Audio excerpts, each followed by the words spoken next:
It's the Punch TV Holiday Spectacular featuring the host, the collector, the movie geek, tweet beat reporter, the director, best boy, camera empress, pregnant producer, sound guy, with special guests Marlon Brando, Steve Hogle and the Saskatoon Blades, Jeff McDonald and his board games, Jason Wall and the Eaton's Christmas display, a Star Wars Christmas story, uncooperative children, and much more. And now, here's your host, Jody Kaysen. Welcome to our very first Punch TV Holiday Spectacular. In case you were wondering what the heck you were just watching, we opened the show with our tribute to the Star Wars Holiday Special, which aired back in the 70s when we were all kids. It was the first appearance of Boba Fett, by the way, and it is available on YouTube should you get the hankering to see the original. But on with our show. Today's hour-long episode is jam-packed full of cheer. In addition to the usual features with Craig, Hank, and Tony, we have a bunch of special guests to help us celebrate the happiest time of the year. I'm going to bask in the glow of this beautiful tree while you watch our first guests reveal their deepest holiday wishes.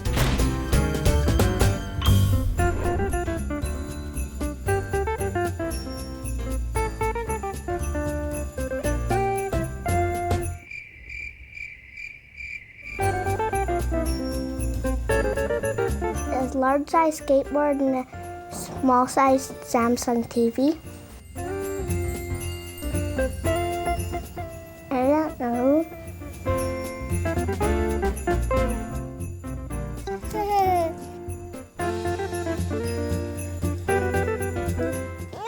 Come on, you got all dressed up like a princess.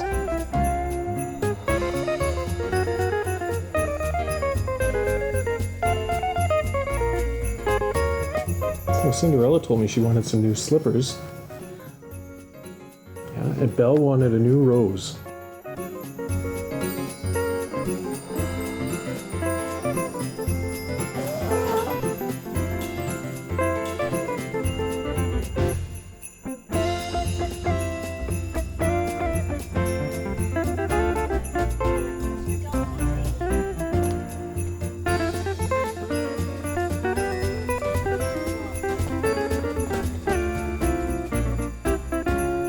Hi, Santa.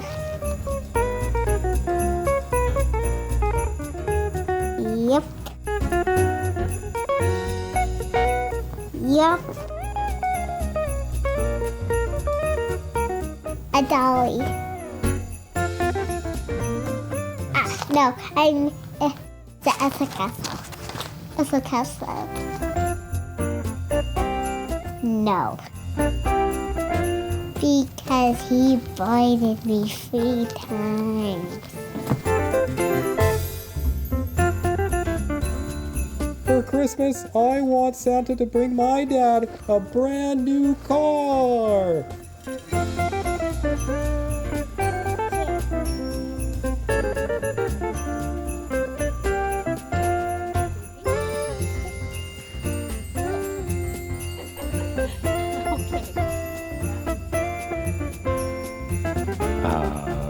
How about an Elsa doll?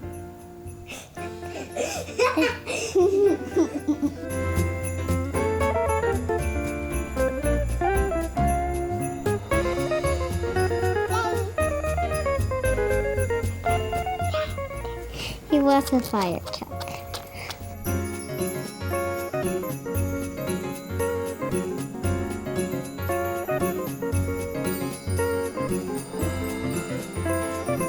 At the North Pole. No, I don't live at the North Pole. Yeah, he does. That's where all his elves live, and he makes his presents. Oh. And I live in my house. At the store, where you and I go, there is a weird Santa that talks. I was a little scared of him. I would really, really like a garage for Christmas. I would settle for like a really decent windshield scraper.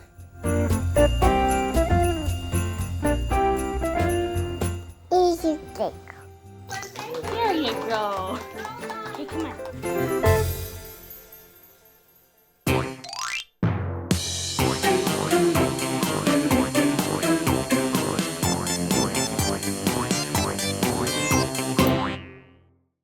And now, Punch TV is proud to present Paper Bag Theater.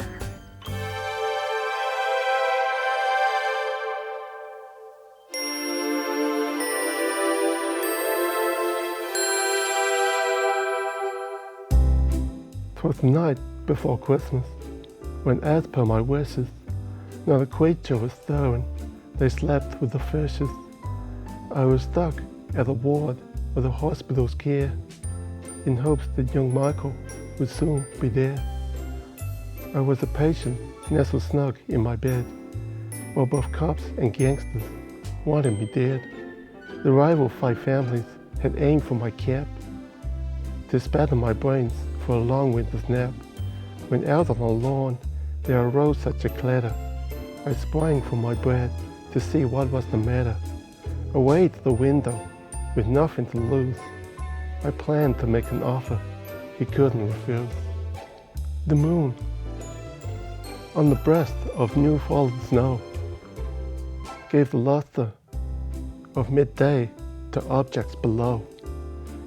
And then I realized, like I was shot with a diamond bullet right through my forehead. And I thought, my God, the genius of that, the will to do that, perfect, genuine, complete, crystalline, pure. When, what to my wondering eyes should appear, but a miniature streetcar and 8 tiny reindeer, with a little old driver, so lively and quick. In a moment, I knew it must be St. Nick. More rapid than eagles, his coursers they came. He whistled and shouted and called her by name. Stella! His eyes shone like krypton. His dimples, how merry. His cheeks were like roses. His nose like a cherry.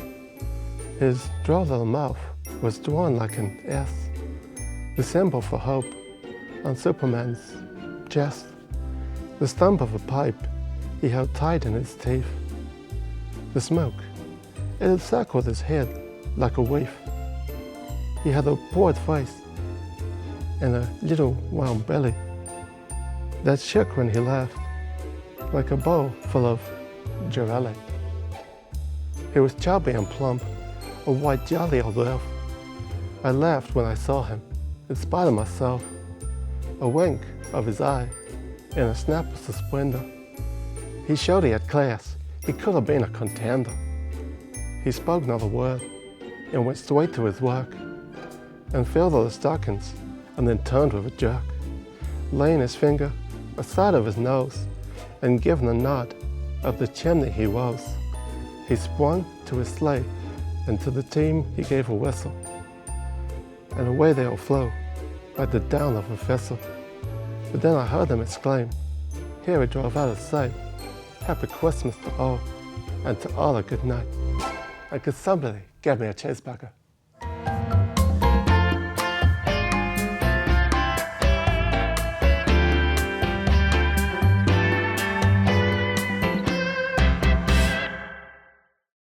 Welcome back. In 1983, a film called A Christmas Story was released, and it became an instant holiday classic. Everyone loves the story of Ralphie and his mission to get a coveted BB gun for Christmas. In that tradition, Punch TV is proud to present our retelling of that tale, Star Wars style. So there it was, the dual-phase high-output titanium-powered lightsaber with solid casing, rigid hand grip, forward-mounted adjustment knobs, and beveled emitter shroud with a throttle-style activator. And there he was, Obi-Wan Kenobi himself. In his hand was the coolest, deadliest weaponry I'd ever laid eyes on. For weeks, I'd been scheming to get my hands on one of these blue-lighted beauties. I struggled for the right lightsaber in with my dad. It had to be firm, but subtle. Big saw some sand people over at Toshi Station. He looked at me like I had a Minox stuck to my head. I could tell I was in infinite danger of overplaying my hand. Casually, I switched tactics. Hey, Dad, I bet you'll never guess what I want for Christmas. A working Death Star? Ha ha ha ha ha. What do you want for Christmas? Luke! A dual-phase, high-output, titanium-powered lightsaber with solid casing, ridged hand grip, forward-mounting adjustment knobs, and beveled emitter shroud with a throttle-style activator. No! You'll cut your hand off. It was the classic father lightsaber block. You'll cut your hand off. That deadly phrase uttered by many a father across the galaxy. Yoda! Jedi Master, my father won't let me have a dual-phase, high-output, titanium-powered lightsaber with solid casing, ridged hand grip, forward-mounted adjustment knobs, and beveled emitter shroud with a throttle-style activator. Cut your hand off, you will. My father must have gotten to Yoda too. There could be no other explanation. Was there no end to this irrational conspiracy against lightsabers? What do you want for Christmas, little boy? How about a nice football? A dual-phase, high-output, titanium-powered lightsaber with solid casing, ridged hand grip, forward-mounting adjustment knobs, and beveled emitter shroud with a throttle-style activator. You'll cut your hand off, kid. Ho, ho, ho. Christmas had come officially. I had one. The Force is strong in you. You should have one too. Be careful.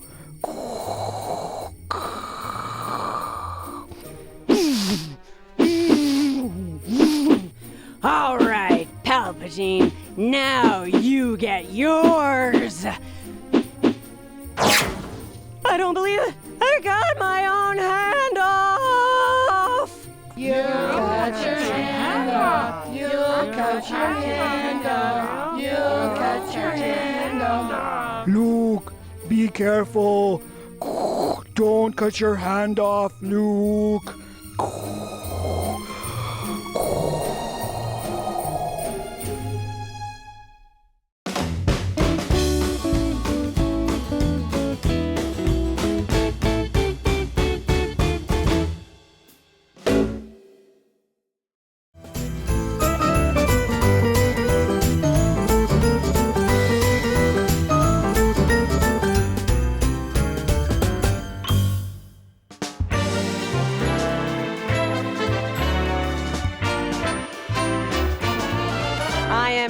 At the Eaton's Once Upon a Christmas exhibit. I love this thing. It has such a soft spot in my heart from going when I was a kid. Back in the 80s, going to the Eaton's department store and checking it out in their like major home fashion stock room. It beats Disney's animatronics any day of the week. How old are some of these exhibits? Well, this actually, most of the exhibit was put together in 1946. So for Eaton's store in Winnipeg. So it's been around for quite a long time. We're gonna have a look at some more of the other exhibits here today, and hopefully you can be our guide and provide some insight for us. It'd be my pleasure. Awesome. Now Santa writes down good girls and boys' names so that on Christmas Eve he can bring toys and games. Do you think Santa's still using paper, or has he gone digital? Well, I don't know. He has magical paper, right? So I guess one could say that he has sort of gone digital with magic. Or is it that we're trying to catch up with Santa and his magical paper? Something to think about during this Christmas season while you're enjoying eggnog and sharing the Christmas spirit with your family. If you look there, there's a rabbit in the tree. The infamous tree climbing rabbit. Very rare. You don't see them very often. I don't think they're indigenous to this part of the country. Definitely not indigenous to Saskatchewan. Did not know that Donner, Blitzen, and Dancer were Santa Claus's 3 favorites. What about Rudolph? Obviously, Santa does play favorites, so it does pay to be good.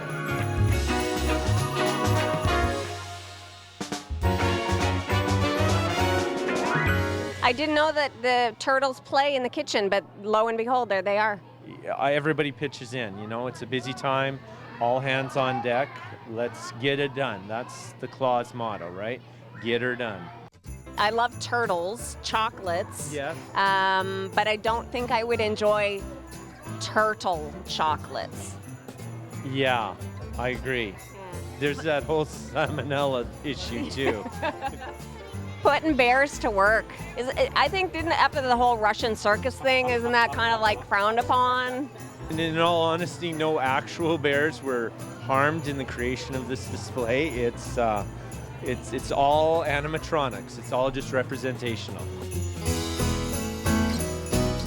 Tell me about the process that the Western Development Museum has had in caring for this beloved exhibit. It's all been pretty much volunteer driven. The guys were looking after the mechanical part, and a lot of the displays that you see throughout the display were looked after by some of our women's auxiliary, who actually stitched clothing right onto the robots to make them look as beautiful as they are. His wife tells him, hurry, the minutes go fast. Santa pulls on his boots, and he's ready at last. See, even Santa's wife nags him a little bit. I have no comment on that topic. That is the right answer. Santa is teaching the reindeer, and look, there is Rudolph. There is Rudolph, so obviously he made the cut. He's into the school. They're going over their flight plan. You know that Rudolph didn't leap to fame right away. He kind of had to earn his stripes, or nose, as it were. All of the other reindeer used to, what? Laugh and call him names. It's a good example of someone's resolution to overcome bullying. Bullying is a big topic nowadays, and I think Rudolph is probably one of the success stories when it comes to that whole topic of overcoming bullying, how to deal with it, keep working at it, and you too might be leading the reindeer on their Christmas night flight. So this one always struck me as the most Disney-esque of the displays, because it's kind of got that it's a small world feel to it. It certainly does, yeah. Small world visits a very cold climate, I guess. The Winterkins are enjoying the winter, and Ferris wheels, balloons, just everything's going on. Skating, of course, on the rink. Yeah, this is a wonderful display. It's got so much going on. It just totally enthralls and captures people's attention. Well, it's all lacy and glittery. It's got lots of sparkles. I mean, it's awesome. And you've got to think, too, that this is well before anything's happening at Disney World and stuff like that. So it is very ahead of its time in terms of that. Maybe Walt took a trip to Winnipeg and happened to see them in the front window. Who knows? Perhaps. We're working with a lot of avionics and different type of equipment that was actually salvaged from old bombers from World War II. And that's one of the challenges that we're facing. We're fortunate. So far, most of the repairs are pretty easy to do, but like I was commenting to a friend of mine, I said, yeah, if something goes south on this, we're going to have to approach a company like Disney or some electronics firm that hopefully can come up with the servos and other equipment that we need to replace it. Unfortunately, it's going to cost us a lot of money, so we do have a mailbox where people can put in donations to keep it going. But it's become such a family tradition in Saskatoon, and I'm not too worried about it. People will step up and help us fix it if necessary. It's Christmas time for teddy bears. The little teddy bears are having a wonderful time today. Are they fighting? They are actually boxing. They are boxing, and again, no actual bears were hurt in the creation of this display. Those buns look really good. Yes, we're always proud of our buns here at the Western Development Museum. Oh, there's a being living in the cake. Yes, father and mother are enjoying some tea and hanging out, some bread, and of course eating their favorite bird.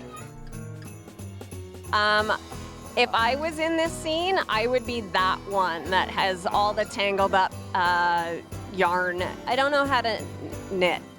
It's gender stereotyping, but men are busy working on the lathe and the workbenches, and of course the women are working away at all the finer crafts and the sewing and the painting and stuff like that. Well, that could be, that's not gender specific. The lathe worker could be a boy or a girl.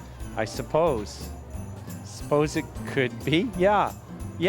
Let's roll with that. Let's go with that. I would really like to read Jean's handbook. A lot of people read handbooks. Yeah. They're different than the handbook. You have a very good eye. I'm going to have to escort you away from the museum now.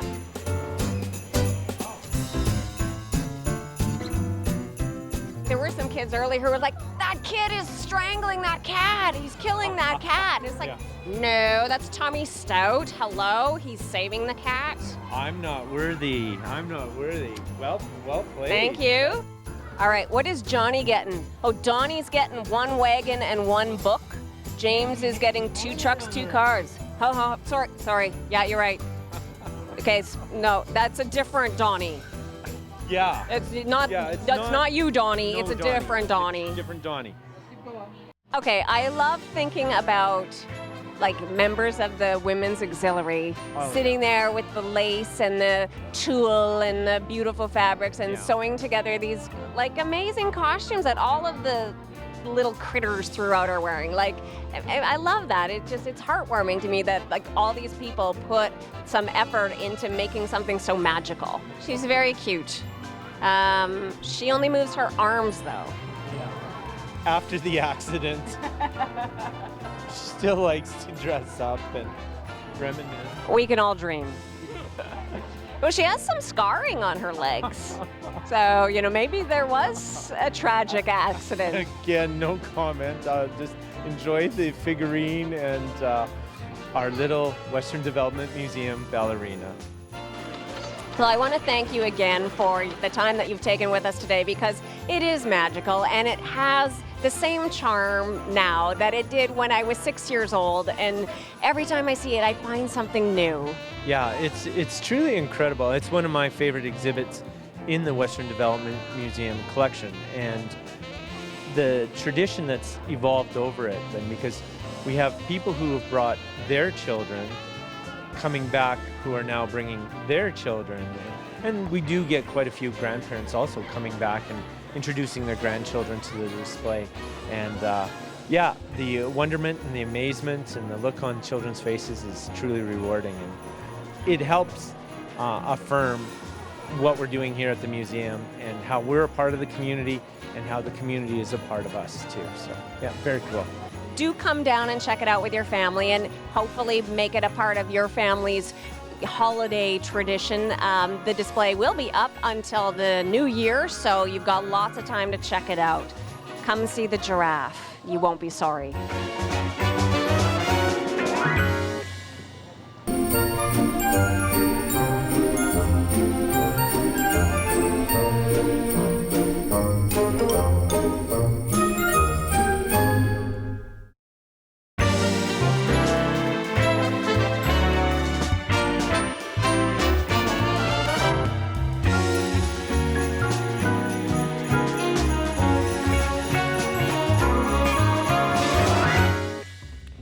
Hello, lovely ladies and or dudes. My name is Hank, and I have got a sweet holiday video game gift guide for you. And you, and you, and your kids, and your uncle, and your dad, and your sister. But then your sister wants to play with her friends online. So it's all of them, and then everybody else. But what you should do is get something to take some notes down. This is very important. It's TweetBeat. In Call of Duty Black Ops 3 on PC, PS4, PS3, Xbox One, Xbox 360, it's an 85 out of 100. Everyone is a specialist, so you can feel good about yourself no matter what your kill-death ratio is. Oh, and there's zombies. Oh, and if you want to be in my clan, I'm Carlos Cruz with capital C's, and our clan tag is Zaz with capital Z's and a capital A. Fallout 4 on PC, PS4, and Xbox One is the best nuke-destroyed open-world survival game ever. I've left my vault. I'm in the wasteland. Look, Mom, no hands. A super mutant brute ripped them off. 91 out of 100, and my favorite game of the year. Yoshi's Woolly World on Wii U is just the cutest game. Running around popping yarn balls out of your butt is addicting fun for everyone. 78 out of 100. Assassin's Creed Syndicate on PS4 and Xbox One features two of the best protagonists in the series, restoring faith lost after Unity. London has never looked so good. 89 out of 100. Halo 5, a beautiful work of art that has Master Chief back kicking some Stop what you were doing and buy this game if you have an Xbox One, because it's only on Xbox One. And my buddy Kelso, he scores it a 98 out of 100, and I'm a little more discerning, so I give it a 90. That is it for me. My name is Hank. As always, please tweet your reviews to @HankandKelso and @ShawPunchTV. And honey, if you are watching this, please don't buy me any of the video games I mentioned because I have them all already. Don't get mad. I am so sorry I buy things around Christmas. But what you can do is buy me Star Wars Battlefront on PS4 or Xbox One, wrap it up, put it under the tree, I'll open it, take it over to Tony's house because he needs it because he spent all of his hard-earned money seeing Star Wars in the theater 17 times. He doesn't have any money left to buy himself any games. This was TweetBeat. See you next month.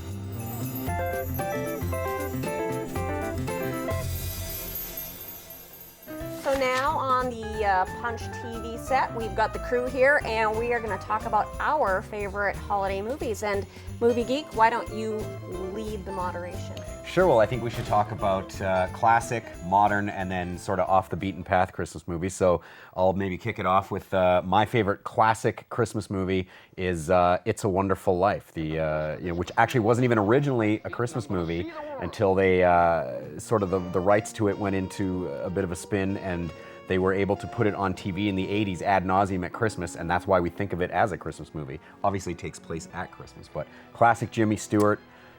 Normally, I'm not such a hard-on-sleeve kind of guy, but that movie just does it for me. What about you guys? I didn't even know that. I didn't know. I thought it was a Christmas movie from the start. It was not? Yeah, it's really hokey, but it's one of those classics that as it comes on TV and you're like, yep, I'm now watching this. I got stuff to do, but it's on. So I'm plunking down and watching it. Get It's great. sucked right in. So what about your favorite classic? My favorite classic is another case where it's like if it's on TV, I have to stop and watch it, and it's the whole stop motion animation, like any of those, like Rudolph the Red-Nosed Reindeer, Island of Misfit Toys, like the really jerky bad animation. I love that stuff. It's great. It's like super nostalgic for me. Tony? I agree. Jingle All the Way was one that was a Christmas movie that just kind of like hit my heart because of the whole Cabbage Patch doll thing happening where people are going crazy for toys, and as a toy collector, I really enjoyed that kind of stuff. So yeah, That's that was got my like favorite. the home improvement guy in it. Yes, right? no. Jingle All the Way is the Arnold. Arnold Schwarzenegger and yeah, Jake okay. Lloyd of the Star Wars. Mannequin Skywalker. Yes. Which is a terrible movie, but I can see why that's exactly, why you like that so movie. I just watched it recently too, so maybe that's it. I just picked it up recently, so yeah. There you go, Hank. Classic. Classic movie would have to be, of course, How the Grinch Stole Christmas. Yeah. Not the live original, action one, yeah. of course. Yeah. The original. Used to watch it every Christmas Eve with the family, and then in high school, I had the same science/biology teacher every year, Jack Pacush. And every year, right before Christmas holidays, he'd give us candy, and then we'd watch it, and then we'd have to write a test. I remember that. Like on Hi, test? Jack. Hi, Jack, if A you're there. test on the movie? Like, was there like a No, movie test? Like, but it's like to gear us up, and then, oh, by the way, here's a quiz. Merry Christmas, here's a Merry test, jerk. Christmas. How fun. I know, right? Good and Now, bad. modern, maybe Tony jumped the cue a little Yeah, I bit, but did, he sorry. marches to the beat of his own drummer, so that's Yeah, okay. that's true. So post-1980s, let's say, I'll throw it out there first with A Christmas Story, the classic nostalgic tale based on the short story about Ralphie, the kid who just wants to get that gun, but everybody thinks he'll shoot his eye out. And as Hank reminded me before we started, also by the same director, Bob Clark, Black Christmas, the horror movie. Another classic. Slasher Christmas movie. So both Thinking directed about by the that. same Yes, guy. Mind exactly. Yes, yeah, that's crazy. I was actually thinking about that movie. And I was thinking, what's that horror movie that is Christmas horror movie? Yeah, that's one that you want to watch with grandma. Right? Yeah, exactly. Right. So- One that you don't want to watch with grandma that I love is Bad Santa. Yes. I actually prefer Badder Santa, which is like the director's Yeah. cut that is even more unruly and crass. I was trying to think if there was any quotes that I could like use from that, and there's nothing. The language is just so bad, but it's actually really heartwarming and it's hilarious. Like it has me laughing out loud every single time I watch it. I find it hard to watch. I find it makes me kind of cringe a little bit. It takes away it just makes me it takes away that whole Christmas Harshes joy. on your Christmas buzz. It's super harshes on my Christmas. It's charming. I It's know, like, it's you know, he has like an arc. There's some change. There's some like growth as a character, which usually is super annoying in any kind of movie, but in this one, it's great. I don't know why you guys haven't mentioned it already, but Ernest Saves Christmas. Somebody's got to save Christmas. Might as well be Right? Ernest, Yeah, that hurts my Forget heart. Santa, Ernest. That makes me feel even weirder than the Black Christmas movie. It makes me feel kind of dirty. Like, It's dirty. what is he like? What is he doing now? Like, Ernest was such a monopoly. Like, it was such a huge thing for a number of years, and then. But he saved died. Christmas and quit. I was he gonna doesn't say, have not to do harsh the anything. Christmas Yeah. but Jim Varney Yeah, thank passed you. away. Yeah. Jim, did he pass away? He's dead. Yeah. He's saving Christmas in heaven. I take back all those things. So do I. I I'm feel sorry really I even bad. brought it up. I'm sorry. That's Okay. horrible. And now, do you have a modern one? I know you kind of already. I jumped the did. queue, I but- said that, but Elf is a great movie. Like I cannot get enough of Elf. It's just so over the top, but it's so funny. It just makes me laugh every time I think about it. So yeah. Santa, I know him. Yes. Yeah, exactly. Exactly. Now, Yeah. a really fun subgenre of Christmas movies is the weirder Christmas movie, and maybe like for you, you're wearing the T-shirt right now. Yes. This one fits right in there. But Yes. the holiday, the Star Wars holiday Christmas special. Talk about that for a sec. Okay, well, you know, when I never saw it when it came out in like '77, so it was something that I was actually Jackie, the producer here, was actually she gave it to me on video and for the first time, and when I saw it, I was like overwhelmed with that. So it was like the best thing ever. It has Carrie Fisher singing, Han Solo and Chewbacca, Chewbacca's family. Yeah, it was amazing. It's I a loved crazy it. movie. Well, and George Lucas, like, it aired once on TV. I did see it actually Did you when see it it was on on, TV? when I was Yeah, a little so, kid. yeah, so- But then he disavowed it and Yeah. tried to destroy like every Yes, tape and yeah. imagine. It was kind of one of those videotapes they pass around Hollywood until I think you can find it on YouTube now. You so can, and somebody it's put on it up YouTube. there. It's actually in really good. Like you can really see it's good shape. I've seen videos that are all bad, but yeah, it's great. It's terrible. I remember watching It is terrible. But it's like super horrible. Yes. At the time, it was like, you know, I was a kid, and it was like, wow, this is so awesome. It's a wonderful sleigh Yes. wreck. Yeah. Yes, it's awesome because you're like, how did this happen? Like, how did this happen? And was Carrie Fisher really high when she did it? That's all I'm gonna say. I think she must have been. I'd have to say this is Die Hard, man. It's Die like Hard, Die Hard yes. is one that obviously people don't think about as a Christmas movie, but if you remember the Christmas, like where John McClane goes to meet his wife, Yes. is their corporate Christmas party, and that's where sort of the Yeah. terrorists get in there and attack. So, and it carries those sort of Christmassy themes throughout the movie. So, And the second one wasn't the second one also in an airport with the giant with the plane and there Yep. was planes exploding. That was also a Christmas Yeah, too. yeah. I like Eastern Promises. Oh, yeah. There's like some really good fights and stuff in there, and we watched it at Christmas, or we were in the kitchen making supper, and it was playing in the basement, and all you could hear was this, like, Nothing says Christmas like naked men fighting to the death in the sauna. But it does take place at Christmas, and it is such a fantastic movie, and it's not typical Christmas, but I do love it, and I do watch it at Christmas. Hank, favorite off the beaten path? You stole my movie. Really? Eastern Promise, no. It is not a holiday movie in any sense, but every Christmas Day, Boxing Day, my dad and I would watch some kind of war movie or war movies. We watched Guns of Navarone so many times now that when I think of Guns of Navarone, I think Christmas. Yeah, nice. Classic. Nice. Okay. Well, I mean, it is interesting how, we celebrate Christmas through these classic movies, and you watch the same ones year in and year out, and it isn't Christmas sometimes without some of those movies. True. And we have some presents. Tony grabbed some presents. There's presents? I'll bring the credit. Presents. Gee, I think we all got the same thing. What do you think it is? Golly. It jingles. It does jingle. All the way? Also, it's not prop presents. It's not screws in a box. No, it's not. It's Just what I've always wanted. I know. No way. Awesome. I got Yoda. And we all have, I have R2, which is great. I got C-3PO. It's beautiful. Vader. But I wanted to remind everybody out there that KD should never stand for Christmas dinner. And this is a time for giving. Sometimes it's really stressful and hard for some families to make Christmas a good thing for their kids. So, just shout out to everybody out there. If you can donate a food item or money or even your time, it makes such a huge difference to our community. And, we want to have warm, happy feelings for all the nerds in our community. Yeah, so Christmas for everybody. Yeah. We had a really cool interaction with the Blades. The Blades did a hockey game combining Star Wars, hockey, and a little magazine called Punch. And we were there to give out copies to people and just have a really good time. So we're going to show you a little bit of that. Take a look. I am here with Steve Hogle of the Blades. We are so excited. This is the coolest thing ever. Tell us about your fantastic attire. Thank you very much. And this has been about a year in the making. About a year ago, I was looking ahead to the pop culture calendar and thinking, you know what, there's not going to be anything bigger than the Star Wars movie coming out in December. So on a whim, reached out to Lucasfilm in California, and they were amazing to deal with. They said, love the concept, and then it probably took longer to get the approval for the final artwork done than the initial approval. And so we went back and forth about 6 times after the initial approval and came up with this scene from Hoth, and this is the result, and it has created an absolute buzz well beyond Saskatoon, well beyond Saskatchewan, even well beyond Canada. It went down into the States. We had Sports Illustrated pick it up, we had ESPN pick it up, and we had inquiries from overseas saying, how the heck do I get my hands on one of those Saskatoon Blades Star Wars jerseys? It's beautiful. Thank you. And it's kind of perfect for us. It's sort of Saskatchewan landscape, so to speak, as well.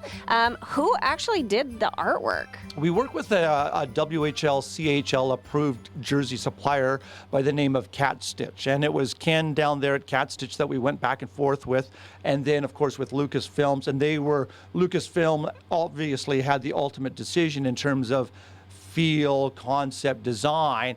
Ken did an out-of-this-world job working within those parameters, and then Lucasfilm at the end of the day said, that's amazing, outstanding.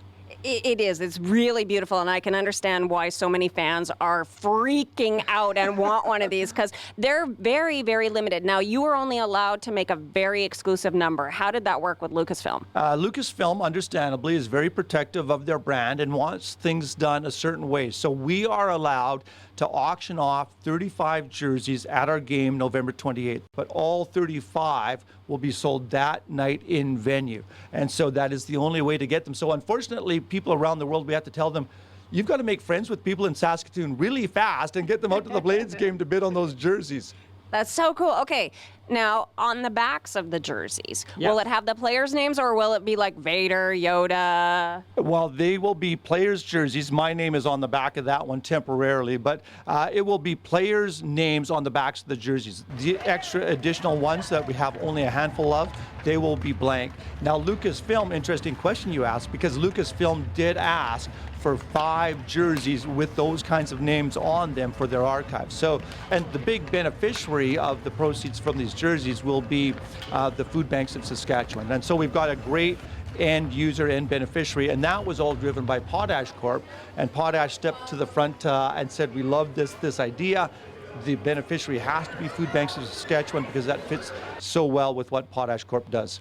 Well, and it's such a good cause for this time of year, especially because lots of families around the holiday season need that extra little bit of help. So the food bank is a wonderful choice for the charity. Absolutely. They are now feeding 18,000 people a month, and they said almost half of those are children. So it's a great cause, and we're thrilled that we can help that cause and fill that need. And obviously, we couldn't do it without the food bank support, but also Potash as well.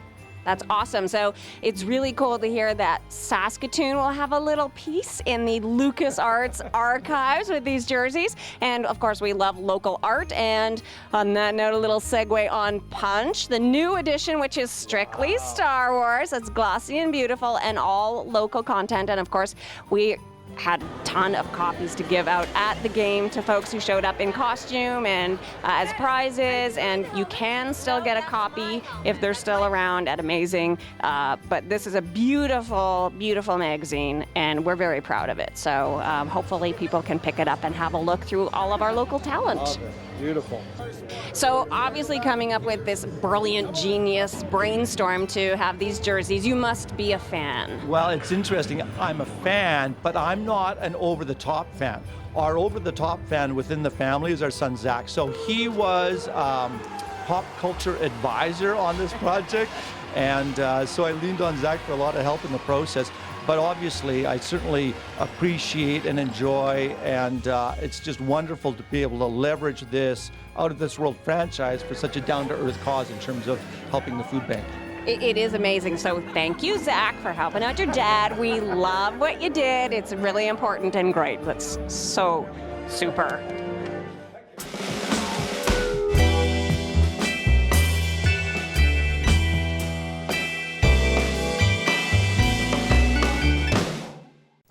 Welcome to a special holiday edition of The Collector.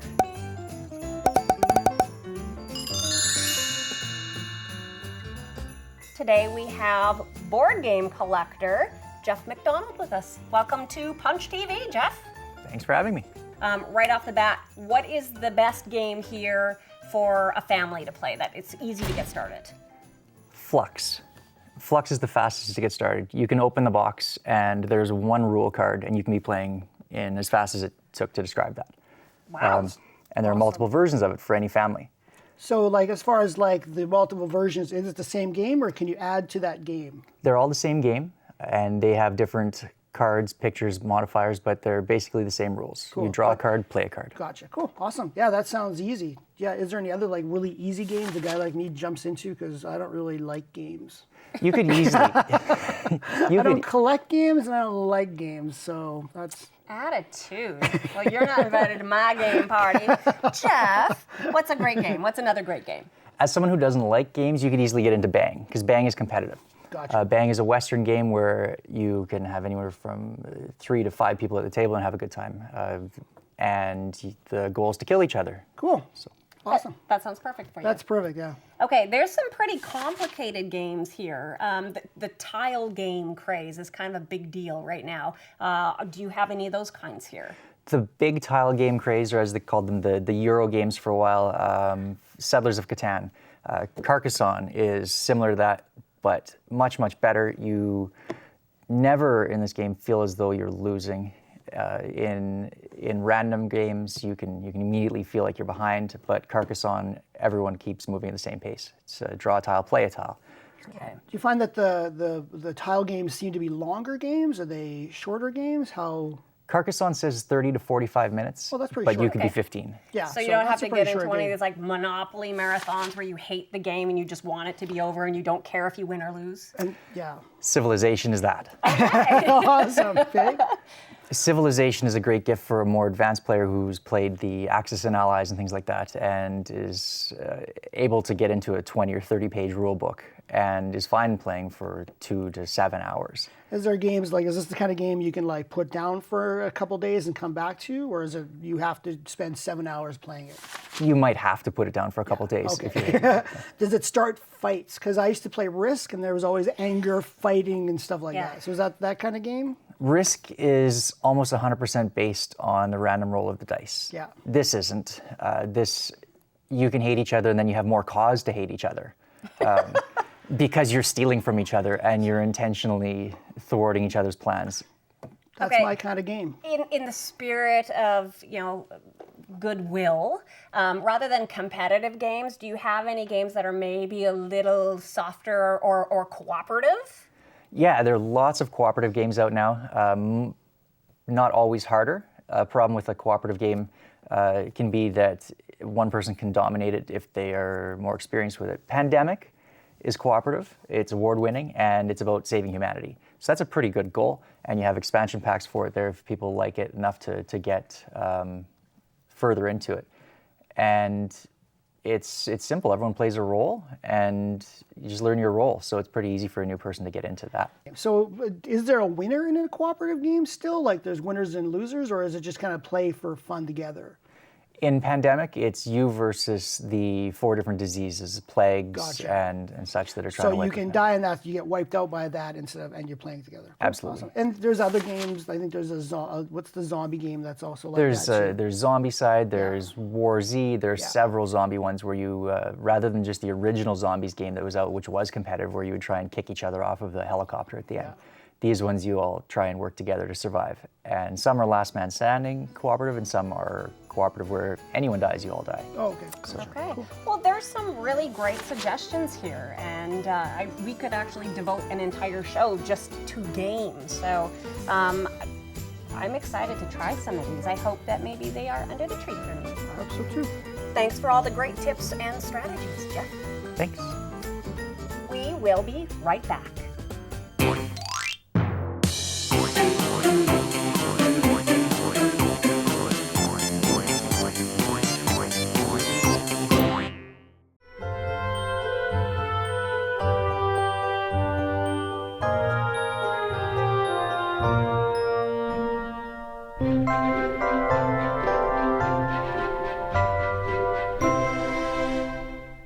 There's nothing like curling up in front of a fireplace with a hot cup of cocoa and a good book.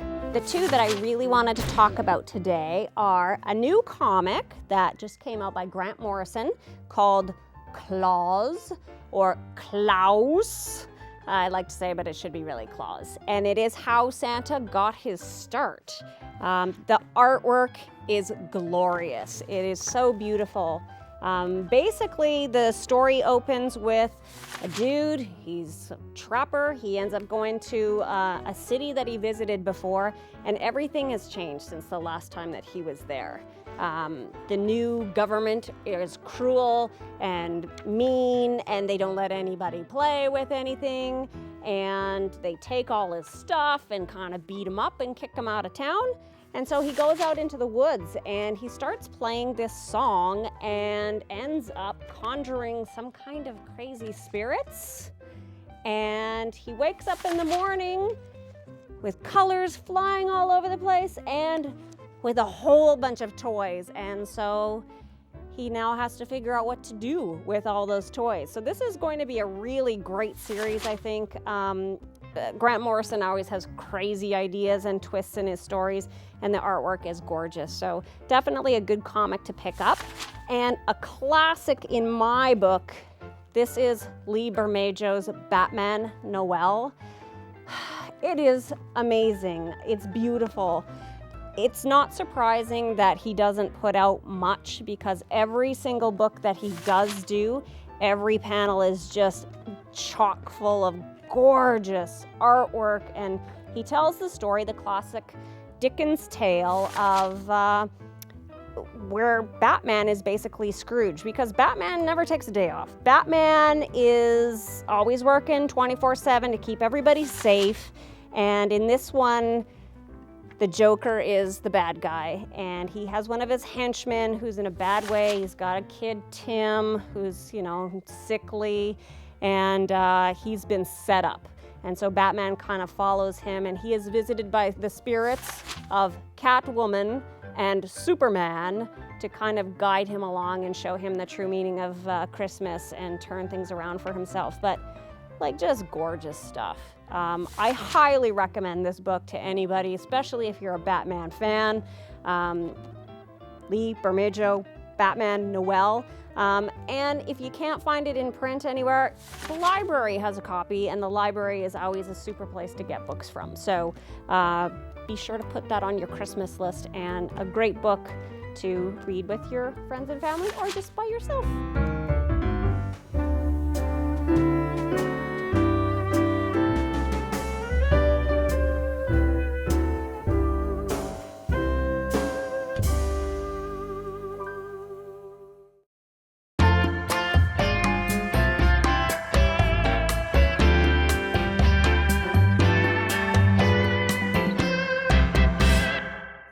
Wow, an hour flew by.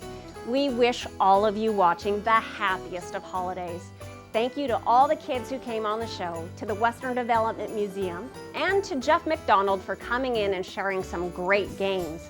Thanks to Tony, Hank, Craig, Mark, Kathy, Jackie, Josh, Dean, Justin, Randy, and Bob.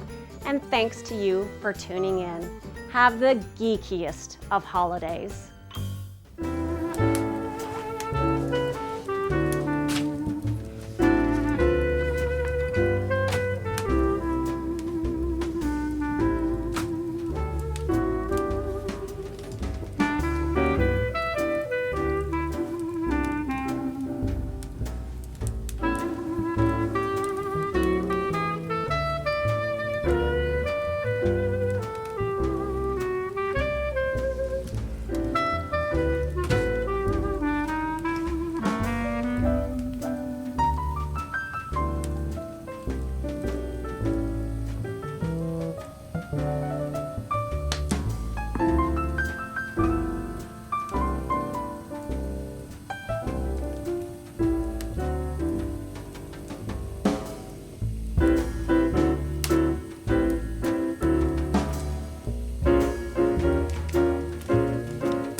And then I realized, like I was shot with a diamond bullet right through my forehead.